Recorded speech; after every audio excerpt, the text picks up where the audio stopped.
हूँ कि सेहत ओवरनाइट नहीं आती है। सेहत रातों रात प्राप्त करने वाला लॉटरी नहीं है कि लॉटरी लग गई और हम लोग अगले दिन सुबह उठे तो हमारे मसल बने हुए थे और एकदम से बिल्कुल बीमारियां भाग गई, बिल्कुल स्वस्थ हो गए। ऐसा नहीं है, ये एक साधना है, इसको रोज रोज करना पड़ता है और उसको सही तरीके से करना। मैं ऐसे मजाक से बोलती होती हूँ कि जो बच्चे हैं और जो मसाले हैं, इनके जो संस्कार है वो तो कूटने से ही आते हैं।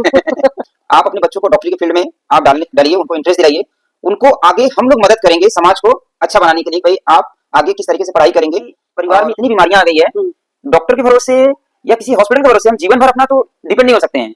तो उस समय भी यही कहा गया था कि अगर पंडित जवाहरलाल नेहरू जी ने ये कहा था कि अगर हम एक व्यक्ति को शिक्षित करते हैं तो हम उस व्यक्ति को शिक्षित करते हैं, लेकिन अगर हम एक महिला को शिक्षित करते हैं तो हम एक परिवार को शिक्षित करते हैं। आज समाज में बीमारियां इतनी जो है गंभीर हो चुकी है और कैसे उससे निजात पाएं, तो उसके लिए एक फॉर्मूला जो मेरे दिमाग में आया था, उससे पहले हमारी जो वैद्य गुरु माँ है, इनकी दिमाग में बहुत पहले आया था, तो हम उसके ऊपर चर्चा करेंगे और एक समाज में किस तरीके से बीमारियां दूर हो। जैसे हम एक अभियान चला रहे हैं कि अपना वैद्य स्वयं बने, अपना डॉक्टर स्वयं बने। तो माताओं की बीमारी बहुत गंभीर होती जा रही है, जिसके लिए उनको हॉस्पिटल में जाना पड़ता है और माताएं डॉक्टर कम मिल रही हैं। हमारे साथ में यहाँ पर डॉक्टर अनु भारद्वाज जी हैं, जो पिछले 27 सालों से आयुर्वेद पे प्रैक्टिस कर रही हैं। इनका अपना हॉस्पिटल है, नोमो हॉस्पिटल, और मैं पिछले 3 सालों से मैं जुड़ा हुआ हूँ। 3 साढ़े 3 साल हो गया है। बहुत ही आनंदमय लगता है मुझे, बहुत सारा चीजें सीखने के लिए मिलता है दीदी से। मैं चाह रहा हूँ कि दीदी यहाँ पे सबसे पहले तो आपका धन्यवाद बहुत बहुत। माताओं की बीमारी बहुत ज्यादा होती है, पुरुष वर्ग में तो डॉक्टर मिल जाते हैं बहुत ज्यादा, और माताओं में मेरी इच्छा है कि भाई जो बहनें बड़ी हो रही है वो किसी न किसी जगह पे अपना करियर बना रही हैं, तो मेरी इच्छा है कि माताएं डॉक्टरी फील्ड में आए, बहनें डॉक्टरी फील्ड में आए, चाहे वो नर्स बने, चाहे वो आयुर्वेदाचार्य बने, चाहे वो नेचुरोपैथी के डॉक्टर बने, चाहे वो होम्योपैथी के डॉक्टर बने, पर किसी भी फील्ड में अगर आए तो शायद जो उनके साथ में भेदभाव होता है बहुत बार, या उनको अनकंफर्टेबल लगता है, तो उनकी वो समस्याएं दूर हो सकती है। तो इसके बारे में मतलब आप मार्गदर्शन करिए। आपने कुछ आइडिया भी बताया था स्कूलों के बारे में जी। मेरा प्रणाम सबको। इसमें मेरा विचार जो है वो ये है कि जिस तरह से जब शिक्षा का प्रसार किया गया हमारे देश में, तो उस समय भी यही कहा गया था कि अगर पंडित जवाहरलाल नेहरू जी ने ये कहा था कि अगर हम एक व्यक्ति को शिक्षित करते हैं तो हम उस व्यक्ति को शिक्षित करते हैं, लेकिन अगर हम एक महिला को शिक्षित करते हैं तो हम एक परिवार को शिक्षित करते हैं, क्योंकि वो महिला ने संस्कार देने हैं बच्चों को। जी जी। इसलिए महिलाओं को आयुर्वेद के या हेल्थ के फील्ड की जानकारी और भी ज्यादा जरूरी है जी। और आजकल जो महिलाएं हैं, ज्यादातर महिलाएं कम से कम प्राइमरी या मिडिल स्कूल तक तो स्कूल जाते हैं जी। तो मेरा आइडिया जो ये है कि स्कूल में ही, सरकार से भी हमने कई बार अनुरोध किया कि स्कूल से ही जो साइंस पढ़ाई जाती है, जब छठी कक्षा से साइंस शुरू करते हैं तो उसमें हमें विटामिन, कार्बोहाइड्रेट, प्रोटीन्स, फैट, इस तरह से करके साइंस पढ़ाना शुरू करते हैं। फिजिकल एजुकेशन में भी पढ़ाया जाता है जी। फिजिकल एजुकेशन में भी जो है इसके बारे में बताते रहते हैं कि शरीर के लिए क्या खाना जरूरी है, कौन सा विटामिन खाना, उसमें कौन सी सब्जी में वो गुण होते हैं। जी जी।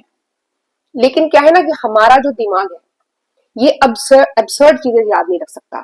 जैसे कि नंबर्स एब्सर्ड होते हैं, उसमें कोई मीनिंग या उसमें कुछ भाव नहीं छुपा होता जी। इसलिए हमें वो याद नहीं रहती हैं चीजें। हमें वो चीजें ज्यादा याद रहती है जिसमें कुछ कहानी हो, कुछ भाव हो जी। इसलिए पहले लोग कहानियों के माध्यम से सिखाते थे जी। तो इसलिए वो भूल जाते हैं हम लोग। रट्टा लगता है ना जी कि दूध में ये विटामिन होते हैं या ये विटामिन इस चीज में होता है, तो वो रटने वाली चीजें हैं। जी जी। उसमें रट्टा लगता है और वो रट्टा वहीं रह जाता है, वो पेपर में लिखा जाता है जी, और परीक्षा हॉल से बाहर निकलते ही वो सब वॉश हो जाता है। अगली कक्षा में हम बिल्कुल कोरा कागज बन के जाते हैं जी। तो लेकिन जो आयुर्वेद है या जो ये साइंस है, ये जब ये पढ़ाए जाते हैं तो इसमें इस तरह से नहीं है। इसमें हमें प्रकृति के साथ उसको मिला के, अपनी बॉडी को प्रकृति के साथ मैच करके, किस तरह से बाहर सब सृष्टि चल रही है, किस तरह से हमारे अंदर उसी प्रकार चीजें चल रही है, इस तरह से पढ़ाया जाता है। तो वो काफी इंटरेस्टिंग है, रेलिवेंट लगता है। मतलब उसको हम विजुअलाइज कर सकते हैं, हम अपनी आंखों के सामने शरीर के अंदर होती हुई चीजों को देख सकते हैं, महसूस कर सकते हैं। जी जी। ठीक है, तो उनको याद रखना आसान हो जाता है। और जो स्कूल जाने वाले बच्चे हैं, केवल फीमेल नहीं, मेल भी, दोनों जी तरह के स्टूडेंट्स हैं, जो वो उन लोगों का दिमाग इतना तेज रहता है कि उनको अब 5 भाषाएं एक साथ बच्चा जो है सीख लेता है। जी। यहाँ तक कि एक मतलब बच्चा बोल रहा था, मैं थोड़ा हम्म। सा बात कट कर रहा हूँ। एक बच्चा मतलब मास्टर से बात हो रही थी कि एक टीचर हम्म। एक सब्जेक्ट पढ़ाता है, हम्म। पर एक सीखने वाला बच्चा वो सारे सब्जेक्ट पढ़ता है।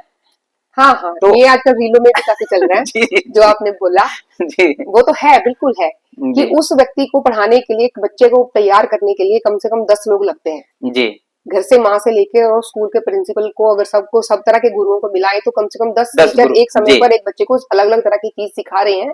जी और हर कोई ये एक्सपेक्ट कर रहा है कि मेरे सब्जेक्ट में तुम्हें तुम्हारे पूरे नंबर आने चाहिए, जी और ये तुम्हें बहुत सबसे ज्यादा अच्छे तरीके से समझ में आनी चाहिए चीज। जी और मजे की बात यह है कि वो बच्चा हर किसी चीज को उतने ही एफर्ट से, उतने अच्छे तरीके से सीखता भी है। जी तो इसलिए वो कच्ची मिट्टी है। जी उस समय अगर हम उसमें वो बीज डालेंगे, अगर हम उसमें उसमें वो भाव, वो सोच अगर हम डाल देते हैं, हेल्थ के प्रति वो जानकारी डाल सकते हैं, तो ये जो अपना वैद्य स्वयं बने, या अपना डॉक्टर स्वयं बने, अपना जी चिकित्सक स्वयं बने, कुछ भी है, ये सही मायने में सार्थक हो सकता है। जी। क्योंकि ये समस्या, ये जो हम वीडियो बना रहे हैं, इसका मकसद एक है कि भाई परिवार में इतनी बीमारियां आ गई है, हम्म। डॉक्टर के भरोसे या किसी हॉस्पिटल के भरोसे हम जीवन भर अपना तो डिपेंड नहीं हो सकते हैं। कुछ पल के लिए हम कर ले, अगर अपना ज्ञान सीख ले तो बढ़िया। छोटी छोटी दिक्कतों के लिए महिलाएं जो है तुरंत टैबलेट खा लेती हैं, या कोई भी व्यक्ति है तुरंत टैबलेट खा लेता है, आसान लगता है ना, आसान लगता है। पकड़ा निकाला, खोला और निगल जी लिए, जी उसके बाद अंदर जाके क्या कर रहा है कुछ पता नहीं है। लेकिन समस्या बीमारियां आ, देखिए बीमारियां आ गई हैं ये बात ठीक है, जी लेकिन मेडिकल साइंस की समस्या ये है आजकल मेडिकल जगत की, कि उसमें उसमें धोखेबाजी बहुत है, धोखाधड़ी बहुत है। जी गलत रिपोर्ट्स देके, जैसे मैंने पिछले दिनों एक छोटी सी वो बनाई हुई थी वीडियो, जी खूब लोगों ने पसंद की, कि अमेरिका की घटना है। हालांकि डॉक्टर जो नेटिव अमेरिका का नहीं था, लेकिन कहीं दूसरे देश से वहां माइग्रेट हुआ हुआ था, लेकिन उसने वहां पे ऐसे धोखाधड़ी की कि उसने पेट स्कैन की रिपोर्ट गलत दी, बताइए। और उसमें वो जबरदस्ती ऐसे चेंजेस दिखाता था कि पेशेंट कैंसर पेशेंट बन जाता है। और जी वो इसलिए उसने किया कि अगर वो रिपोर्ट पॉजिटिव दिखाएगा तो एक इंजेक्शन कीमोथेरेपी का काफी महंगा वो आता है, वो लगा सकता था, और जी उसने दिया लोगों को। जी और वो इसलिए दिया क्योंकि अगर उतना अमाउंट नहीं होता तो इंश्योरेंस नहीं मिलता है। तो हम्म। केवल इंश्योरेंस कंपनियां जो सरकारी और जो प्राइवेट इंश्योरेंस कंपनीज जो फंड रिलीज करती हैं, उस फंड का गबन करने के लिए उसने ये सब कुछ किया। जी तो इसलिए कम से कम अगर हम डॉक्टर नहीं बन रहे हैं अपना, कम से कम हम अवेयर तो बने। जी जी हमें हमें सही गलत की पहचान तो होनी चाहिए। जी हम कम से कम इसका क्रिटिकली एनालाइज कर सकें, ये बीमारी बताई जा रही है तो क्या सच में ये बीमारी हमें है या नहीं है। जी। और व्यक्ति को ये भी सोचना चाहिए कि भाई पैथी बहुत सारी है, हम्म। आपको ये देखना है कि भाई किसमें शोषण हो रहा है और किसमें पोषण हो रहा है। हम्म। ये शब्दों का महत्व आपको समझना पड़ेगा कि हम्म। कहीं पे शोषण हो रहा है, कहीं पे पोषण हो रहा है, तो पोषण वाली चीजों पे आपको फोकस करना चाहिए। पोषण की बात अगर करते हैं ना, तो आयुर्वेद के बारे में और पोषण रसोई के बारे में मैं हमेशा एक बात कहती होती हूँ, कि ना हम आयुर्वेद में से रसोई को निकाल सकते हैं, क्योंकि जी उसमें पाक शास्त्र, पाक कला आना जरूरी है, हर चीज को आप खुद पका के बनाते हैं। जी ना हम अपनी रसोई से आयुर्वेद को निकाल सकते हैं। जी। ये बात सही बोले। एक आपने और बोला था कि वो कूटने वाला जो एक आपने बताया था, मैं चाहूंगा कि वो उसकी कूटने वाला गुण मैं बढ़ता है। जी कूटने का मैंने ये कहा था कि जो जैसे मसाले हैं, जी तो उसको हम पीसते हैं, जी तो घरों में भी हम पिसे हुए मसाले लेकर आते हैं, इस्तेमाल करते हैं, वो मशीनों से पीसे जाते हैं, उसमें उसको पीसने से उसमें केमिकल चेंजेस आते हैं, वो हीट होते हैं, तो उसमें केमिकल चेंजेस आके वो उनकी गुणवत्ता खत्म हो जाती है। जी लेकिन जब हम उसको कूटते हैं, जी जब हम उसको कूट कूट के दरदरा मोटा से करके हम महीन भी अगर कूट लेते हैं, जी तो भी उनकी गुणवत्ता नहीं जाती, क्योंकि वो हीट नहीं होते हैं। जी जी तो ये तो चलो एक, मैं से मजाक से बोलती होती हूँ कि जो बच्चे हैं और जो मसाले हैं, इनमें जो जी। संस्कार है वो तो कूटने से ही आते हैं। जड़ी बूटियां, मसाले और बच्चे, और बच्चे कूटने से संस्कार आते हैं। पुलिस पकड़ लेगी हम दोनों को। जी जी जी। हम्म।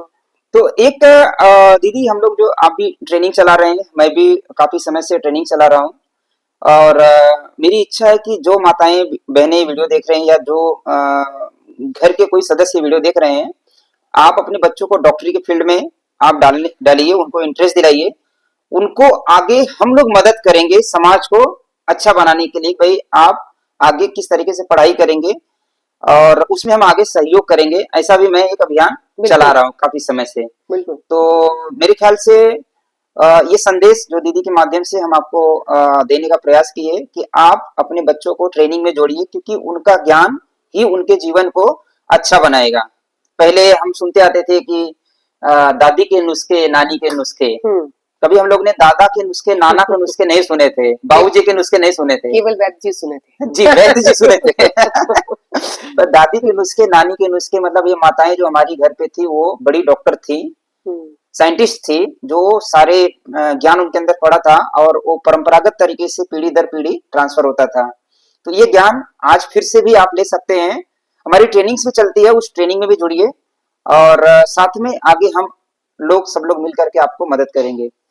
तो दीदी कोई संदेश आखिरी में? बिल्कुल, मैं यही कहना चाहती हूँ कि सेहत ओवरनाइट नहीं आती है। सेहत रातों रात प्राप्त करने वाला लॉटरी नहीं है कि लॉटरी लग गई और हम लोग अगले दिन सुबह उठे तो हमारे मसल हेल्दी हो बने हुए थे और एकदम से बिल्कुल बीमारियां भाग गई, बिल्कुल स्वस्थ हो गए, ऐसा नहीं है। ये एक साधना है, इसको रोज रोज करना पड़ता है और इसको सही तरीके से करना पड़ता है, तभी तभी सफलता जो है इसमें मिलती है।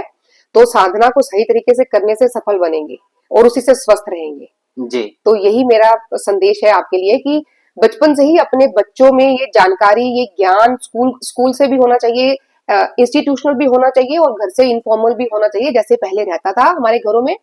और दूसरा ये है कि मेडिकल पढ़ने के लिए प्रेरित कीजिए अपने बच्चों को, खास करके बच्चियों को। और इसमें जरूरी नहीं है कि डॉक्टर बनना ही है तभी हमको मेडिकल पढ़ना है। आप ऑप्शनल भी बायो या इस तरह के जो सब्जेक्ट्स हैं ऑप्शनल भी लेके पढ़े जा सकते हैं, तो इसको करिए।